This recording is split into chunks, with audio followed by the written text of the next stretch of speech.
Hello friends, welcome back to our channel socio friendly.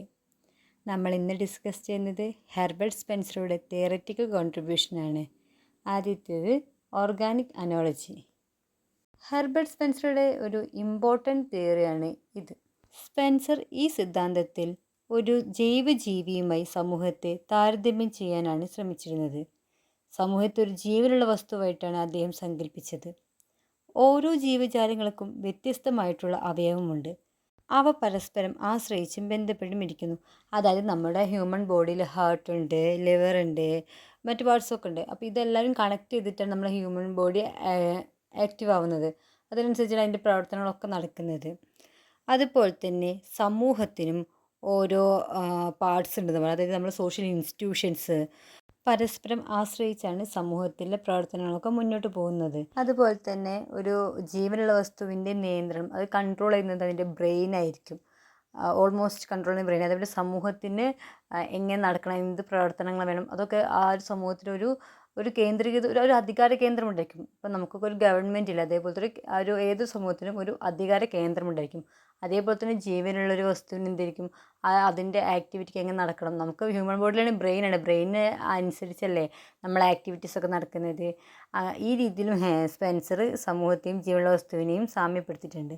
അദ്ദേഹം പറഞ്ഞത് ഇവ തമ്മിൽ സാമ്യം മാത്രമല്ല ഒരുപാട് വ്യത്യാസങ്ങളുണ്ടെന്ന് വാദിക്കുന്നുണ്ട്. ഒരു ജീവിയും സമൂഹവും തമ്മിലുള്ള സമാനതകളും വ്യത്യാസങ്ങളും വരയ്ക്കാൻ സ്പെൻസർ വിപുലമായ ശ്രമം നടത്തിയിട്ടുണ്ട്. പിന്നീട് ഇത് പരിണാമ സിദ്ധാന്തം കെട്ടിപ്പടുക്കുന്നതിനുള്ള ഒരു അടിത്തറയായിട്ട് അദ്ദേഹം ഉപയോഗപ്പെടുത്തുകയുണ്ടായി. സ്പെൻസറുടെ ഓർഗാനിക് അനോളജി എന്ന തിയറിക്ക് ഒരുപാട് വിമർശനങ്ങൾ ഉണ്ടായിട്ടുണ്ട്. അതിൽ പ്രധാനപ്പെട്ട ഒന്നാണ് നമ്മുടെ ഒരു ജീവനുള്ള വസ്തുവിൻ്റെ ജനനം, വളർച്ച, മരണം എന്നിവയെക്കുറിച്ചാണ്. ഈ ജീവജാലത്തിൻ്റെ ജനനം, വളർച്ച, മരണം എന്നിവ സമൂഹത്തിൽ നിന്ന് തികച്ചും വ്യത്യസ്തമാണ്. ഇപ്പം ഒരു സമൂഹത്തെ ഒരിക്കലും ജീവനുള്ള വസ്തുവായിട്ട് സാമ്യപ്പെടുത്താൻ കഴിയില്ല എന്നാണ് വിമർശകർ പറയുന്നത്. സ്പെൻസറുടെ ഈ ഒരു തിയറിയിൽ പറയുന്നത് ഞാനൊന്ന് ഷോർട്ടായിട്ട് ഒന്നുകൂടെ പറയാം. ഒരു ജീവിയുമായി താരതമ്യപ്പെടുത്തിയാൽ സമൂഹത്തെ മനസ്സിലാക്കാൻ കഴിയുമെന്നാണ് സ്പെൻസർ അഭിപ്രായപ്പെടുന്നത്. സമൂഹം ഒരു ജൈവ വ്യവസ്ഥയെ പോലെയാണെന്നും ഒരു വലിയ ജീവിയെ പോലെയാണെന്നും അതിൻ്റെ ഘടനയും പ്രവർത്തനമൊക്കെ ഒരു ജീവിയെ പോലെയാണെന്നാണ് അദ്ദേഹം കരുതുന്നത്. ഒരു ജീവിയെ പോലെ തന്നെ സമൂഹം ലളിതവും സങ്കീർണവുമായിട്ടുള്ള എന്താ പറയുക ക്രമേണയുള്ള വളർച്ചയുടെയോ അല്ലെങ്കിൽ വികാസത്തിൻ്റെയോ പ്രക്രിയയ്ക്ക് വിധേയമാകുന്നു എന്നാണ് സ്പെൻസർ വാദിക്കുന്നത്. ഇനി നമുക്ക് സ്പെൻസറുടെ അടുത്ത തിയറിയായ സോഷ്യൽ ഡാർവിനിസം അതിലേക്ക് പോകാം. സോഷ്യൽ ഡാർവിനിസം എന്ന ആശയം ആദ്യകാല സാമൂഹ്യശാസ്ത്രത്തിൻ്റെ വികാസത്തെ ആഴത്തിൽ സ്വാധീനിച്ച ഒന്നായിരുന്നു. ഡാർവിൻ്റെ പരിണാമ സിദ്ധാന്തം എന്ന തിയറിയെ അടിസ്ഥാനമാക്കിയാണ് സോഷ്യൽ ഡാർവിനിസം എന്ന തിയറി സ്പെൻസർ മുന്നോട്ട് വെച്ചത്.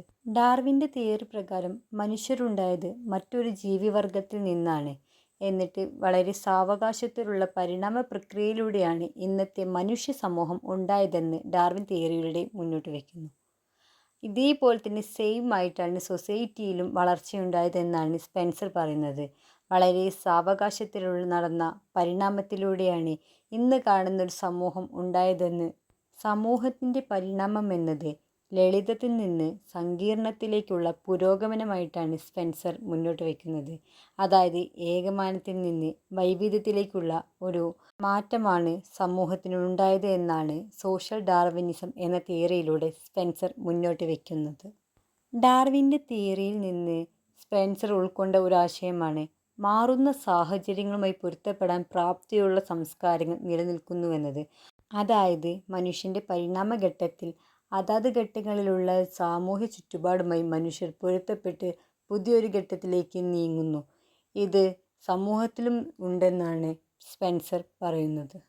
മാറിക്കൊണ്ടിരിക്കുന്ന സാഹചര്യങ്ങളുമായി പൊരുത്തപ്പെടാൻ ഒരു നാഗരികതയ്ക്ക് കഴിയുന്നില്ലെങ്കിൽ അതിന് ക്രമേണ വംശനാശം സംഭവിക്കുന്നു.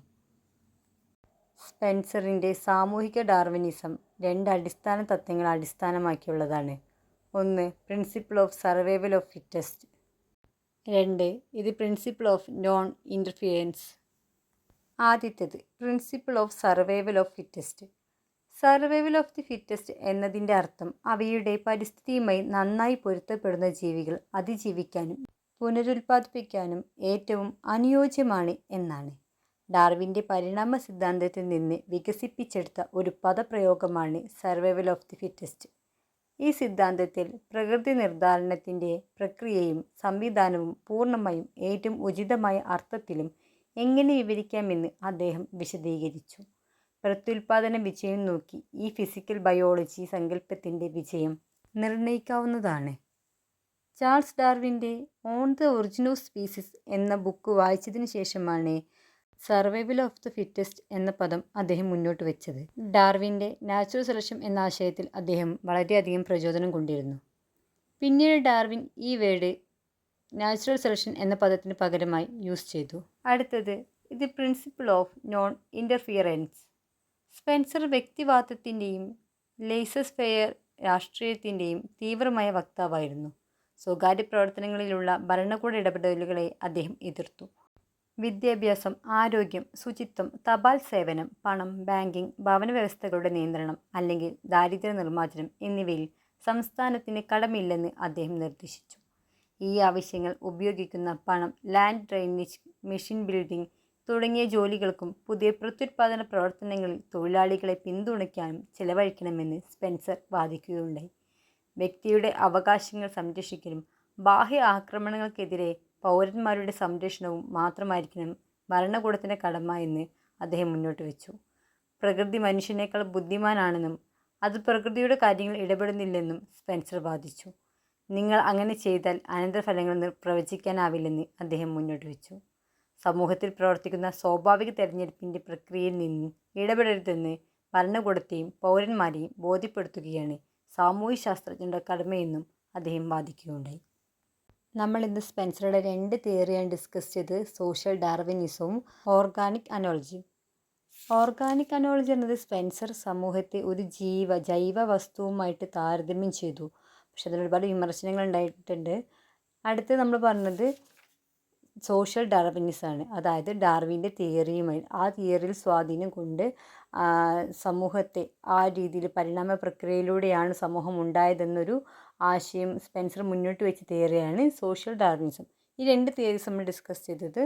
ഇന്നത്തെ ക്ലാസ് ഉപകാരപ്രദമാവുകയാണെങ്കിൽ തീർച്ചയായും ഈ വീഡിയോ ലൈക്ക് ചെയ്യുക. കൂടുതൽ ക്ലാസ്സുകളൊക്കെ ആയിട്ട് ചാനൽ സബ്സ്ക്രൈബ് ചെയ്യുക. നിങ്ങളുടെ ഫ്രണ്ട്സിനും ഷെയർ ചെയ്ത് കൊടുക്കുക. Thank you.